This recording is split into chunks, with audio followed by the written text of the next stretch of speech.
Imperial gazetteer of India के अनुसार एक जनजाति परिवारों का संकलन है जिसका एक नाम है, जो एक बोली बोलती है और एक सामान्य भूभाग पर अधिकार रखती है।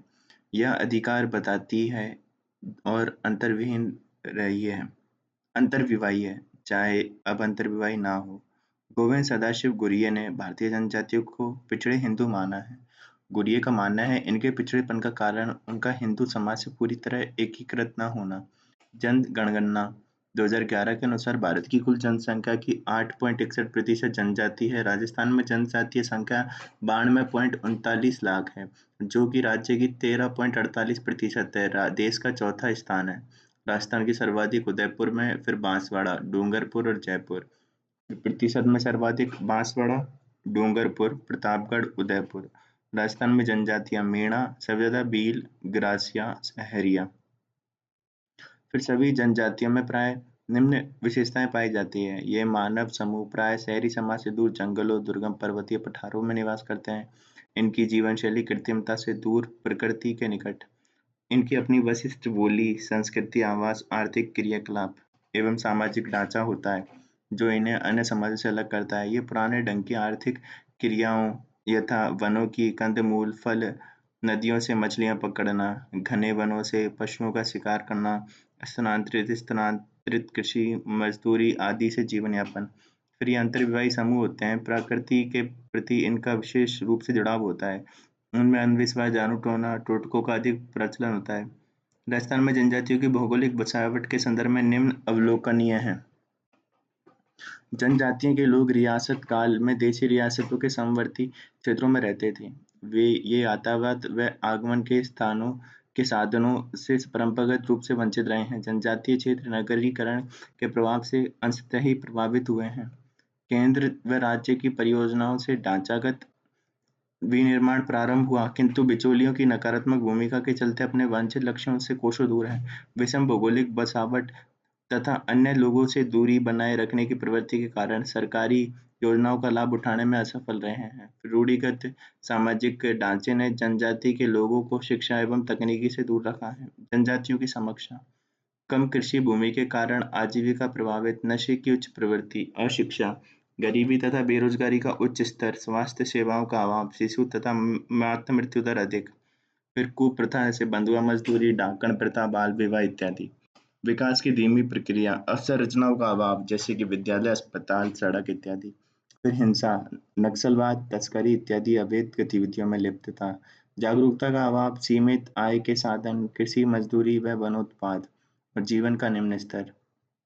फिर जनजातीय विकास के सिद्धांत: जवाहरलाल नेहरू ने एकीकरण नीति, आरक्षण तथा विकास। फिर गोविंद सदाशिव गुरिया ने आत्मसात की नीति, यानी हिंदू समाज से पूरी तरह एकीकृत नहीं होने के कारण विकास नहीं हुआ। फिर वेरियन एल्विन ने नेशनल पार्क यानी अलग थलग की नीति। इसे जनजातीय पंचशील सिद्धांत भी कहा जाता है। जनजातियों को उनकी बुद्धि व चेतना के अनुरूप विकास करने देना, वन तथा भूमि पर उनके अधिकारों का सम्मान करना, प्रशासन की जिम्मेदारी जनजाति लोगों को देना और अत्यधिक प्रशासन न करना, जनजाति भाषाओं को प्रोत्साहन देना।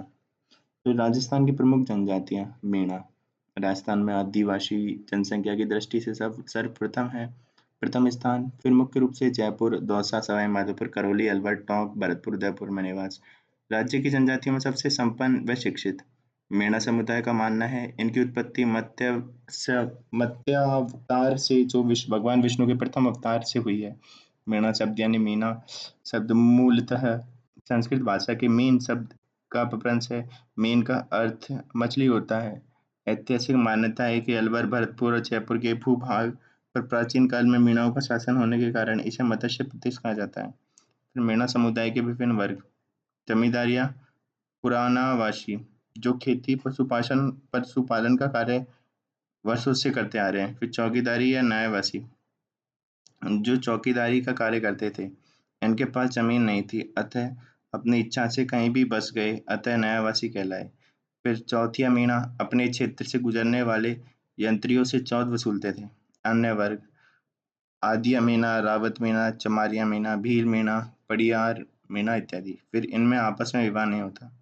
मुनि मनगन सागर द्वारा रचित मीणा पुराण में 52 गोत्र, 32 तड़ों और 13 पालों का उल्लेख है। फिर सामाजिक जीवन, परिवार संयुक्त तथा पितृसत्तात्मक। पुत्रियों का विवाह कम उम्र में, किंतु गौना विवाह योग्य आयु में ही होता है।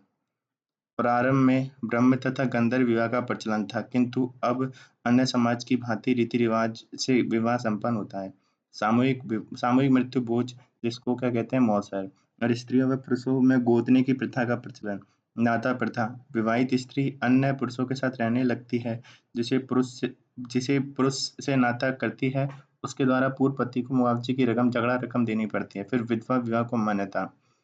मोरनी मांडना विवाह की एक रकम है। फिर मेवासे, जंगलों में बने हुए घर।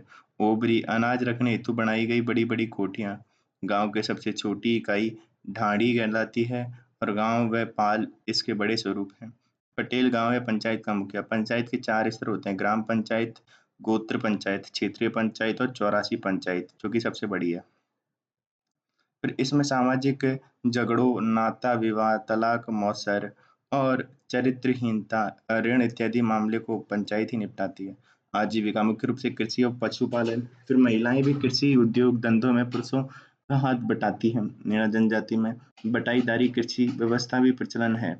शिक्षा में प्रसार के साथ साथ वर्तमान में सरकारी सेवाओं तथा व्यवसाय में भी भागीदारी। खान पान, मक्का, बाजरा, गेहूं, जौ, प्याज, चटनी, छाछ, राबड़ी, खिचड़ी, हुक्का पीने का भी प्रचलन।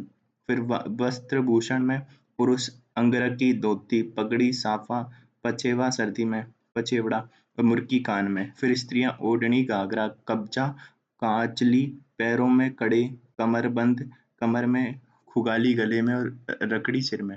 धर्म में मिले त्योहार, आराध्य देवी गौतम ऋषि, भूरिया बाबा। आराध्य देवी जीण माता और भूरिया बाबा का मेला सिरोही में लगता है। जीण माता का मेला रेवासर सीकर में।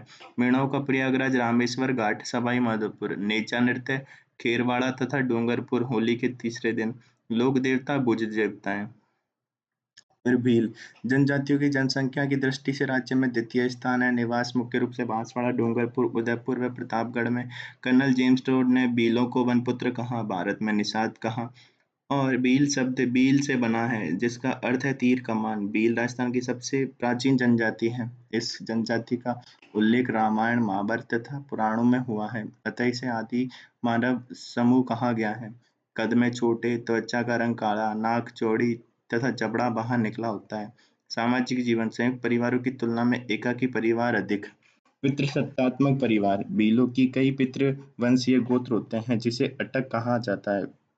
बाल विवाह का प्रचलन नहीं है, विधवा विवाह का प्रचलन है। टापरा या कू, बीलों के घर। डालिया, टापरा के बाहर बने बरामदे। फिर पालवी या तदवी गांव का मुखिया। गमेती, सभी गांवों की पंचायतों का मुखिया। पाल गांव, एक बड़ा गांव। फला, मोहल्ला। छेड़ा फाड़ना, तलाक देना। मोताणा, रक्त मूल्य। हाथी, वेवणों विवाह यानी पेड़ पौधों को साक्षी मानकर विवाह करना। फिर पाखरिया भील यानी वह भील जिसने सैनिक के घोड़े को मार दिया हो।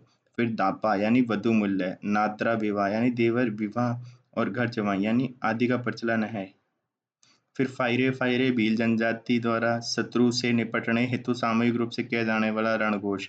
भाषा बगड़ी या भीली और गोत्र काटरा, ताबड़ियाड़, रोत, पारगी आदि। कटारा, तो गोत्र क्या क्या है भीलों के? कटारा, ताबियाड़, रोत और पारगी।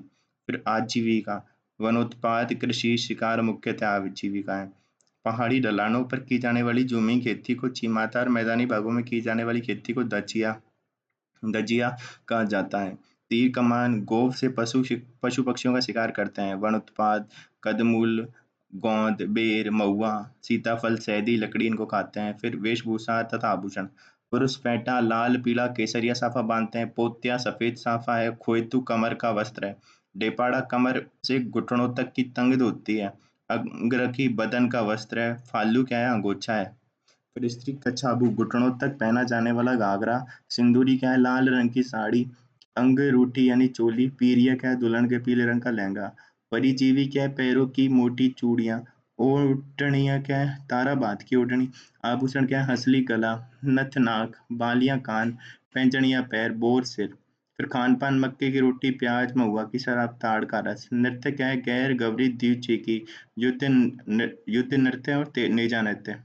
फिर आती मना विवाह, पर बीलों पुरुषों द्वारा घुटने के बल बैठकर तलवार घुमाते हुए किए जाने वाला नृत्य है। धर्म मेले त्योहार में टोटम बीलों के कुल देवता हैं, पेड़ पौधों की टोटम के रूप में पूजा करते हैं। बील लोग केसरिया नाथ जी यानी काला बाबू जी या ऋषभ देव जी के चढ़ाई गई केसर का पानी पीकर कभी झूठ नहीं बोलते। फिर भराड़ी भराड़ी विवाह की देवी है, वर को ससुराल में भराड़ी माता का चित्र बनाना पड़ता है। बीलों में उदरिया पंथ की मान्यता है। बोपा झाड़ फूक करने वाला, फिर भगत धार्मिक संस्कारों को संपन्न करने वाला। गोटिया अम्बा मेला, बांसवाड़ा बेणेश्वर मेला, डूंगरपुर में माई सोम जाकम नदी के संगम पर आदिवासियों का कुंभ है, माघ पूर्णिमा के दिन लगता है।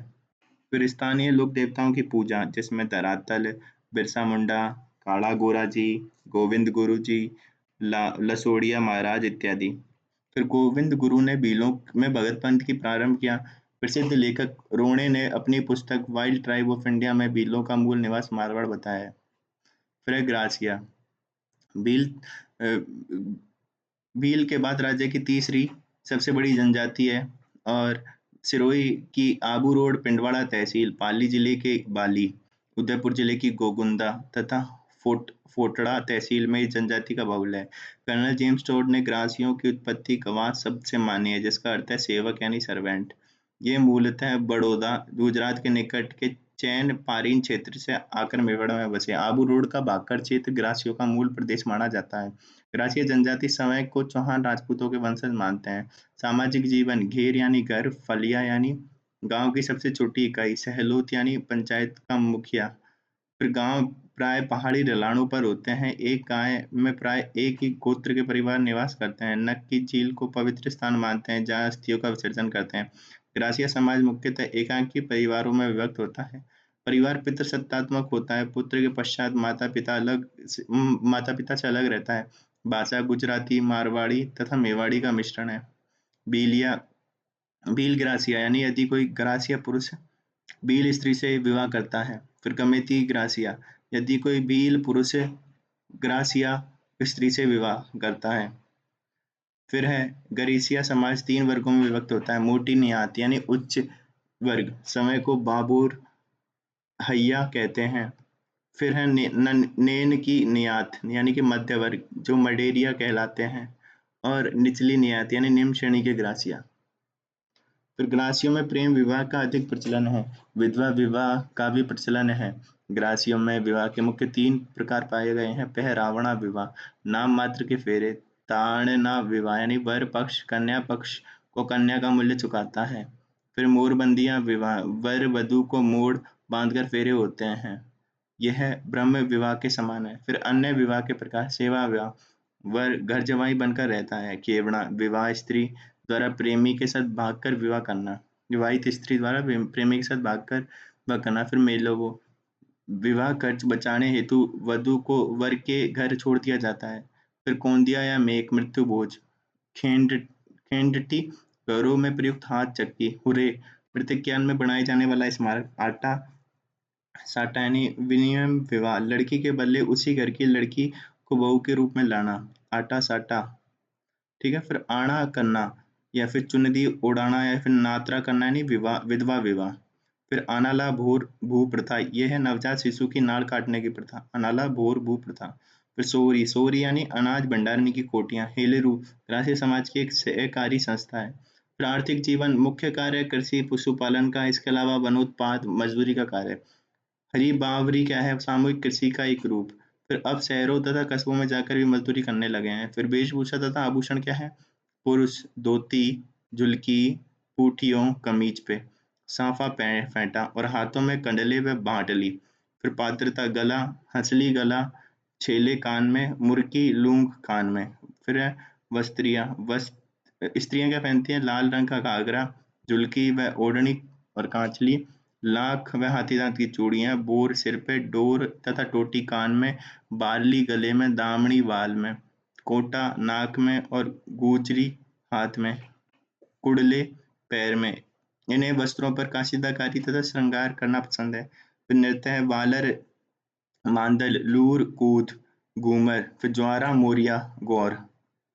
धर्म में मेले, ग्रासिया लोग शिव, भैरव तथा दुर्गा के उपासक हैं। होली व गणगौर इनके मुख्य त्योहार है। ग्रासियों का सबसे बड़ा मेला मनखारू मेला, कोटेश्वर मेला अंबाजी गुजरात में, चित्तर विचित्र मेला देलवाड़ा सिरोही में, गणगौर मेला सियावा सिरोही में। यह प्रेम विवाह अधिक होते हैं। अन्य मेले जैसे भाकर बावजी का मेला, नेवटी मेला, ऋषिकेश मेला और देवला मेला। फिर मोर को आदर्श मानते हैं और सफेद रंग के पशुओं को पवित्र मानते हैं। जनजातियों पर आधुनिकता का प्रभाव क्या है? तो अंधाधुंध वनों की कटाई से वन क्षेत्र में कमी आई है, जिनके कारण जीवन पर प्रतिकूल प्रभाव पड़ा। वनोपज वनोपज वन्य जीवों की कमी, भूक्षरण के कारण घटती कृषि उत्पादकता, सीमित जीवन निर्वाह के कारण कस्बों शहरों में मजदूरी, वहाँ आर्थिक शोषण, शहरी संपर्क से खान पान पहनावे आवास में भारी बदलाव आया, शिक्षा के प्रसार के कारण सरकारी सेवाओं में भी आ रहे हैं। फिर जनजातियों के कल्याण के प्रयास, संवैधानिक प्रावधान, पांचवी छठी अनुसूची, अनुच्छेद 15(4), 16(4) में आरक्षण की व्यवस्था, अनुच्छेद 17 अस्पृश्यता का अंत, अनुच्छेद 30 शिक्षण संस्थाओं से संबंधित स्वतंत्रता, अनुच्छेद 29 भाषा लिपि व संस्कृति का संरक्षण। फिर 11वीं 12वीं अनुसूची में पंचायती राज व नगरीय निकायों के चुनाव में सीटों का आरक्षण, अनुच्छेद 332 और 332 में लोकसभा और विधानसभा में एसटी के लिए आरक्षण, 335 सरकारी नौकरी में आरक्षण, अनुसूचित जाति व जनजाति आयोग, कानूनी प्रावधान पंचायती राज पेशा अधिनियम 1996, अनुसूचित जनजाति एवं अन्य पारंपरिक वन निवासी अधिनियम 2006, वन अधिकारों को मान्यता। फिर है योजनाएं, केंद्र सरकार की योजनाएं जैसे प्रधानमंत्री वंदन योजना, ट्राई फूड योजना, फिर स्टैंड अप इंडिया योजना, वन बंधु कल्याण योजना, एकलव्य आदर्श आवासीय विद्यालय, मनरेगा, प्रधानमंत्री कौशल विकास योजना, प्रधानमंत्री आवास योजना। ये तो हो गई केंद्र की। कौन कौन सी? प्रधानमंत्री वंदन, ट्राई फूड योजना, स्टैंड अप इंडिया, वन बंधु कल्याण वन बंधु कल्याण योजना और एकलव्य आदर्श आवासीय।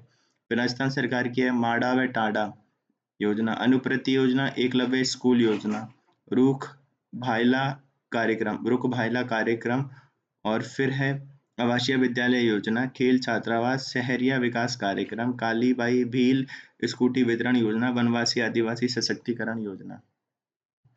फिर अन्य प्रयास क्या है? भारतीय जनजाति सहकारी विपणन विकास परिसंघ ट्राइफेड की स्थापना 1987 में। जनजाति की स्थिति की जांच हेतु विभिन्न आयोग का गठन, जैसे बूढ़ी आयोग 2002, डेबर आयोग 1960, एल्विन आयोग 1959, फिर है बंदोपाध्याय समिति 2006 और वर्जीनियस और साशा समिति 2013।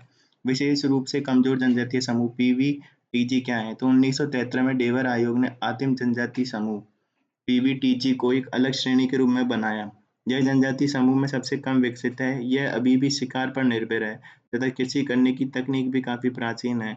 घटती या स्थिर आबादी, आर्थिक पिछड़ापन, शिक्षा का निम्न स्तर, तकनीकी के पूर्व का कृषि स्तर और इस समूह के लक्षण है। भारत में 1970 में पीवीटीजी के विकास की योजना आरंभ की गई। इसमें 75 पीवीटीजी शामिल है। राजस्थान में शहरिया। फिर भारत में पीवीटीजी की जनसंख्या का प्रतिशत 8.6% है। जनजातियों का सबसे अधिक पीवीटीजी उड़ीसा में है।